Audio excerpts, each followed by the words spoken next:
Well, Eamon, it was described as absolute chaos. And the games don't end here at school gymnasiums. I love giving her hugs. Can I see one right now? You want to hug your grandma? Oh my goodness, it's so cute. You may not get a kiss from one of these dolphins. You can see the flooding up to my knees here in Gulfport. Someone who obviously never ridden a horse. Right. What can they expect for tonight's show? Let's bring in Laurene Callander from our affiliate WXXV there in Biloxi. Laurene, great to have you with us this morning. What more do we know about the cause of the crash?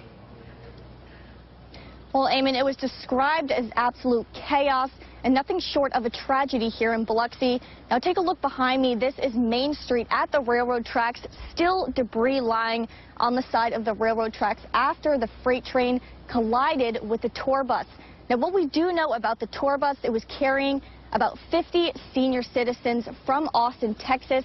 They were traveling here on the coast to visit some of the casinos. Like you said, 4 confirmed dead. 35 were transported to local hospitals, some listed in critical condition.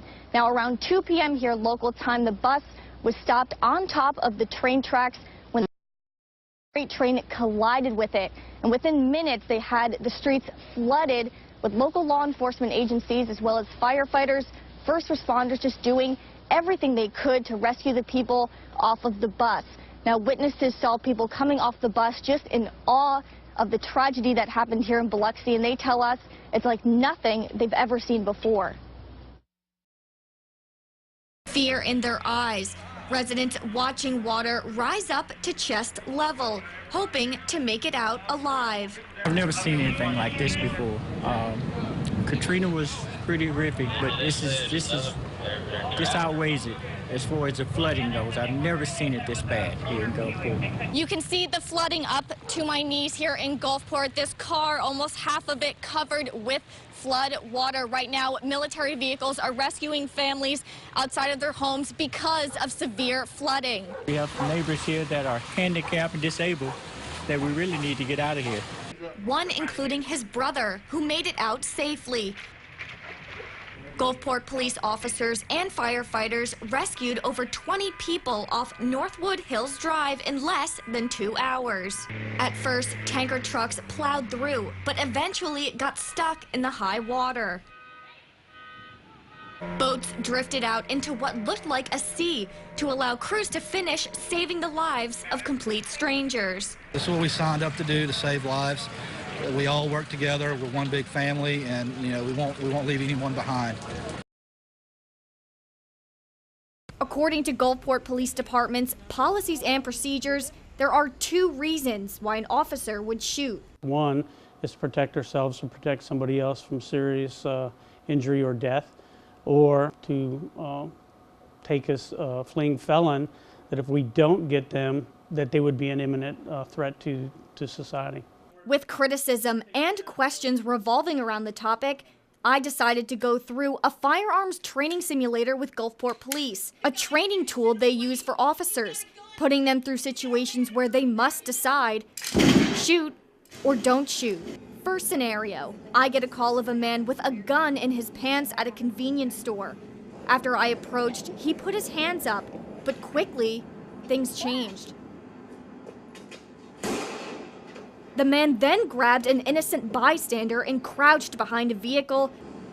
I was hesitant, but eventually fired back, killing the suspect. When you're in that type of situation, is your adrenaline pumping? Yes. Is your heart rate elevated? Yes. In fact, my heart rate peaked at 158, a huge spike from my average of 110. And adrenaline is not the only thing racing in these situations.